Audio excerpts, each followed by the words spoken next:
All right, and the last thing we're going to talk about here in our science discussion about the scientific revolution is the beginning of ideas of philosophy and the philosophies that are really powerful today. So, I mean, a lot of what we do here is we're kind of tracing where ideas came from that are important in our society today. This world history class we're studying, is very very United States centric. It's written in a way to kind of help explain how we are where we are, not necessarily how other people in other countries turned out to be the way they are. So when we talk about Rene Descartes and we talk about philosophy and his great theory, I think, therefore I am. Um, and really what it does is it disconnects the the the mind and the body, and some people might say the spirit or the soul and the body. And the reason I bring this up about other today,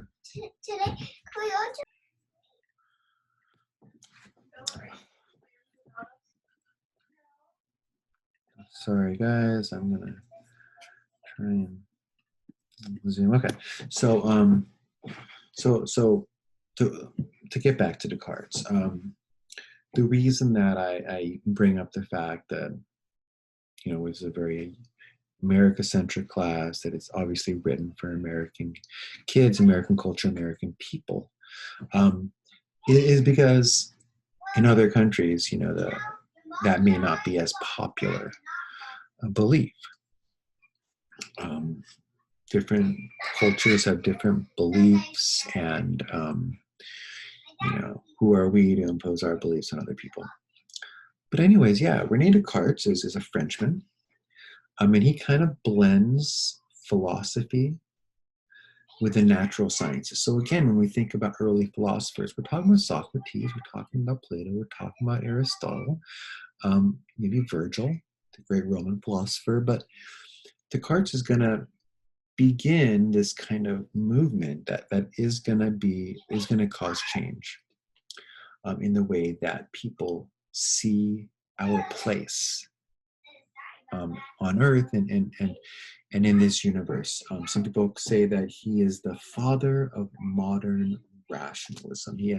He tries to make sense of our place on this earth. I think there's a story about him that he like went to the top of a mountain and he kind of looked down over the valley below, and he kind of had this experience. And as he's walking down the mountain, he says, we're more than just um, beings, that there's more to me than just this physical body, and I can prove that because I think, therefore I am more than just a being here, a physical fleshy being. So this is kind of where he comes from. It starts this chain of motions that eventually will really help start create to help start to create the way that humans kind of, especially in here in America, kind of see ourselves and our place in the universe today. Um, so important kind of quality of rationalism, of trying to make sense of it all. Sir Francis Bacon is the guy who comes up with this thing called the scientific method, and we still use it today. It's how we prove if our scientific ideas are true. Okay, and he suggests that scientific theories should be tested through experimentation. They should be observed. The results should be recorded, and then the experiment should be repeated over and over again, not just here, but over there in different locations, in other countries, the other side of the world, trying to replicate similar setting, environment. And then and only then can we prove if a scientific idea is true. This is called empiricism. Um, and it's still, like I said, it's still how we kind of prove some of these basic scientific ideas today. Um, if we can't prove it, then we're in a place where we kind of call it a theory, right? You'll hear that sometimes, right? The theory of this, the theory of evolution, or the theory of, and we'll get there. But um, the reason why we have to call it a theory is because we can't prove it. Because science needs to be provable.